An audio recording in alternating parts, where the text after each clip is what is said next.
Assalamualaikum warahmatullahi wabarakatuh. Jumpa lagi dengan Bro channel pendidikan dan pembelajaran yang ingin selalu berbagi info dan tutorial dengan sahabat Bro channel dimanapun berada.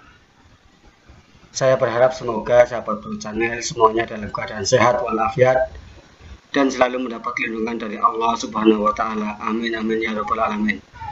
Oke, pada kesempatan kali ini Bro channel akan meneruskan membahas prediksi soal kompetensi teknis pedagogik dalam rangka persiapan tes P3K dan CPNS tahun 2021.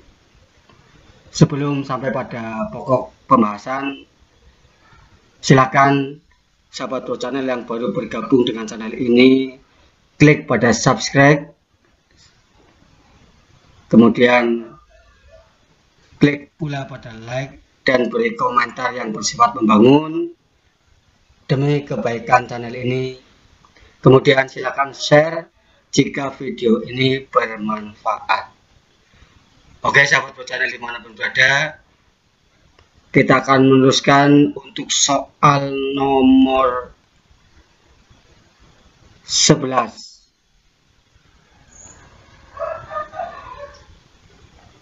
Di sini ada kompetensinya perencanaan pembelajaran, capaian pembelajaran, menetapkan materi, proses, sumber, media, penilaian, dan evaluasi pembelajaran. Kemudian indikatornya berdasarkan capaian pembelajaran, tujuan pembelajaran, dan proses pembelajaran yang telah ditentukan, peserta dapat menetapkan jenis evaluasi yang tepat. Soalnya, seorang guru merancang evaluasi dengan mendasarkan pada indikator dan tujuan pembelajaran yang sudah ditetapkan di RPP. Evaluasi tersebut dimaksudkan untuk menentukan hasil dan kemajuan belajar siswa. Maka jenis evaluasi yang tepat dipilih oleh guru adalah A. Evaluasi formatif, B. Evaluasi sumatif, C. Evaluasi selektif, D. Evaluasi diagnostik, dan E. Evaluasi penempatan.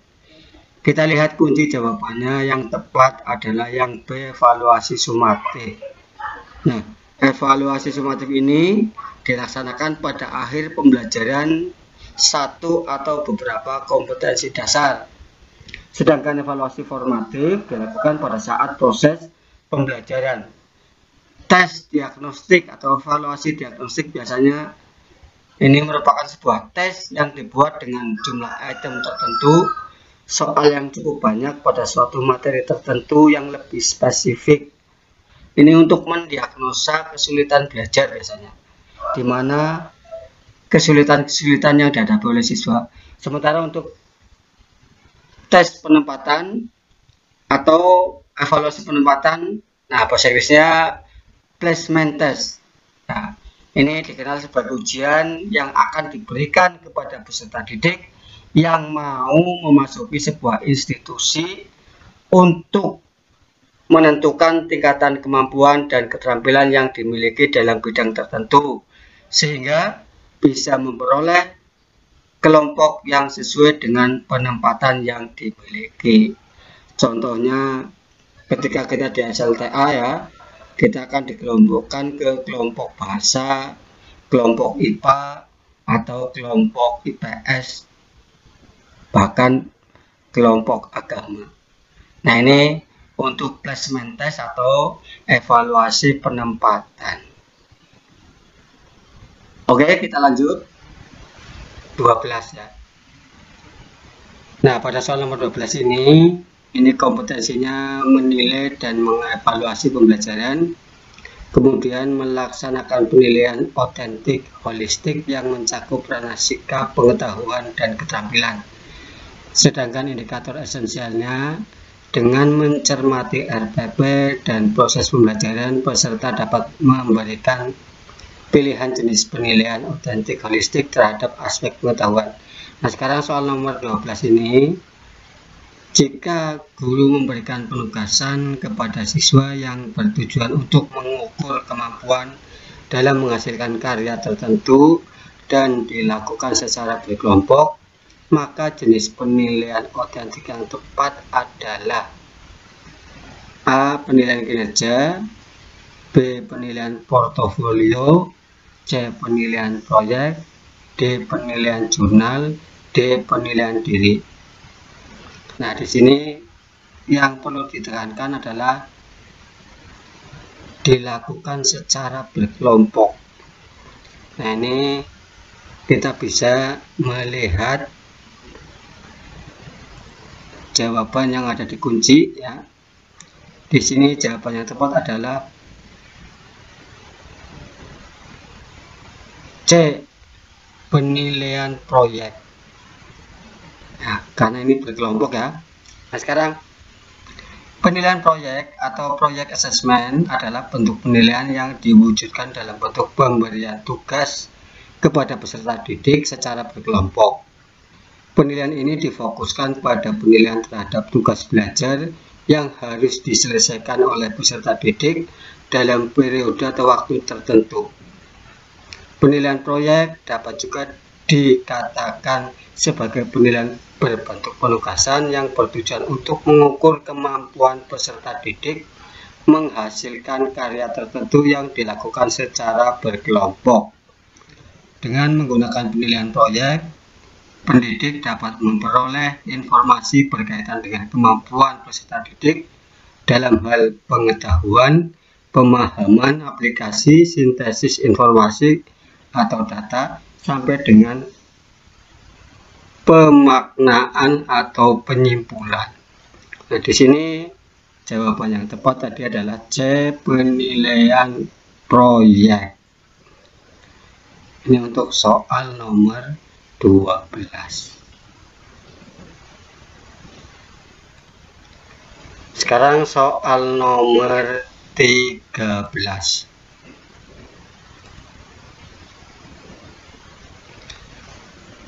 Kompetensinya tetap, kemudian capaian pembelajaran, melaksanakan penilaian otentik holistik yang mencakup ranah sikap, pengetahuan, dan keterampilan tetap juga.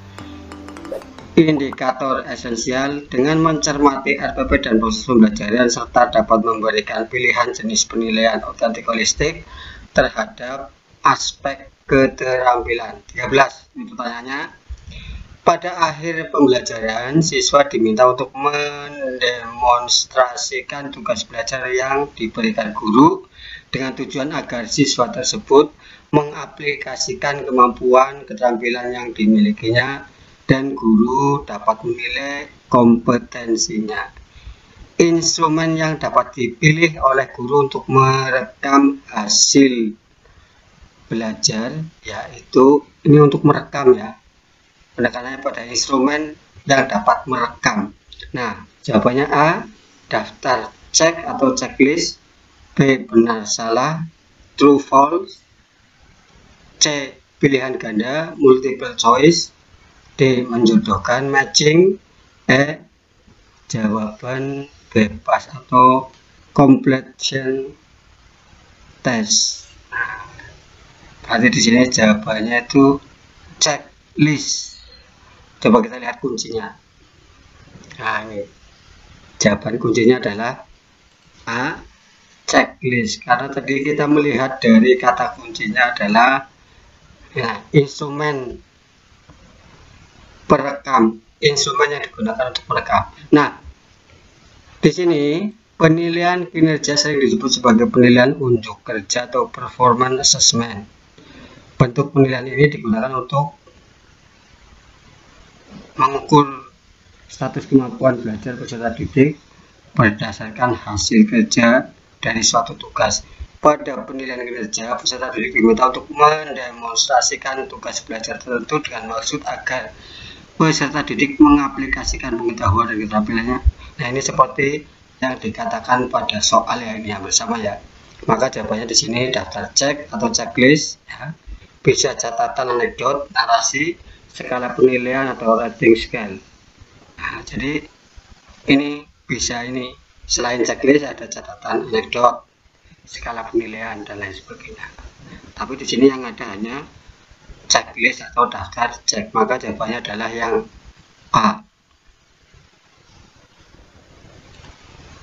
Nomor 14. kompetensinya sama.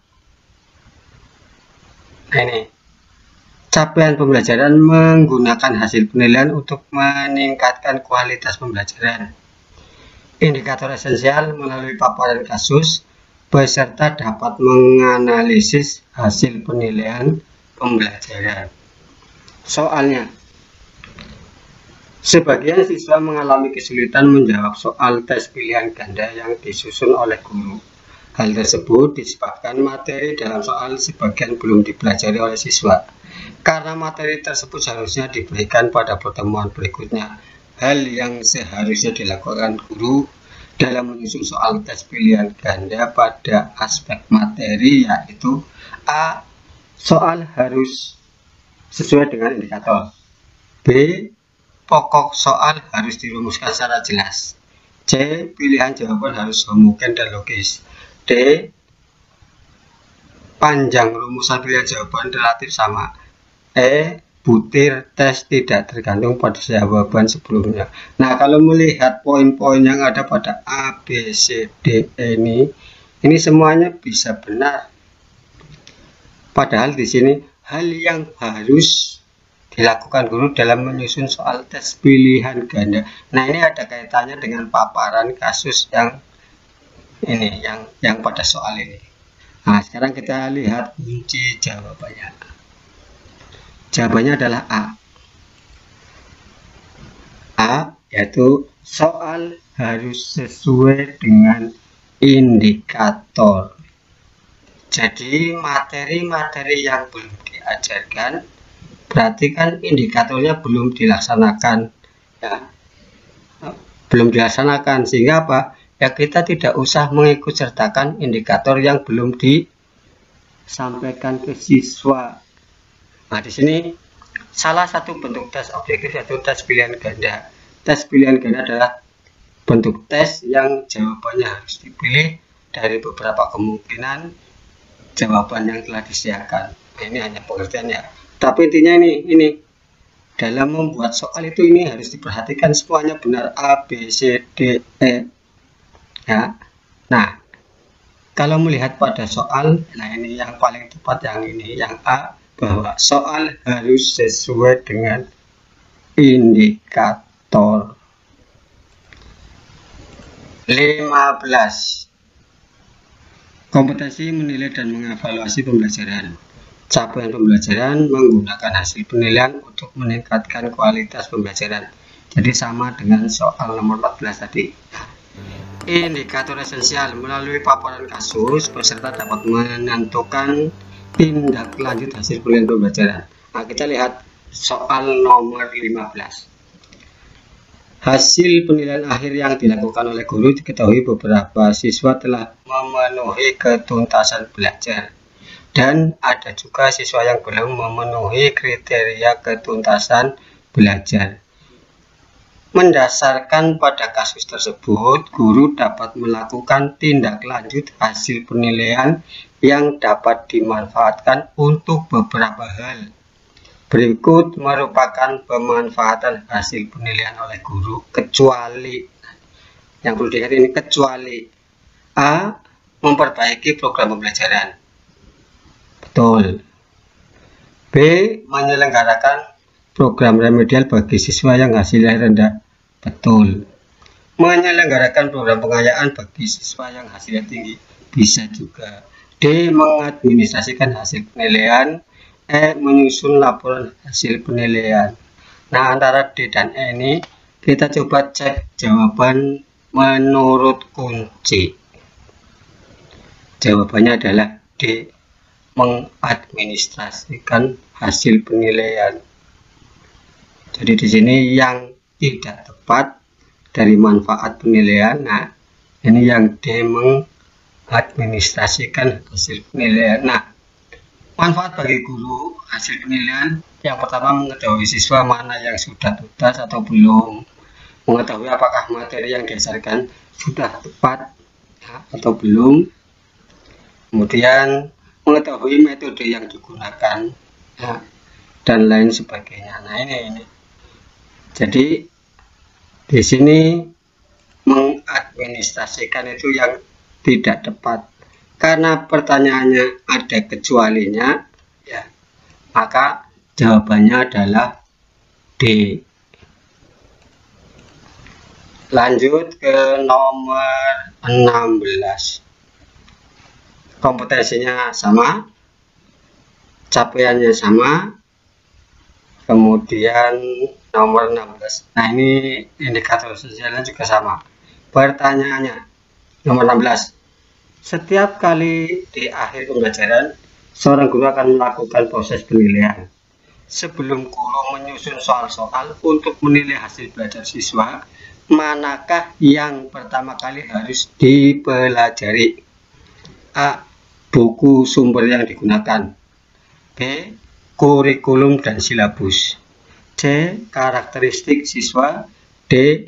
Indikator pencapaian kompetensi. D. Kemampuan siswa. Jadi di sini yang tepat adalah yang D.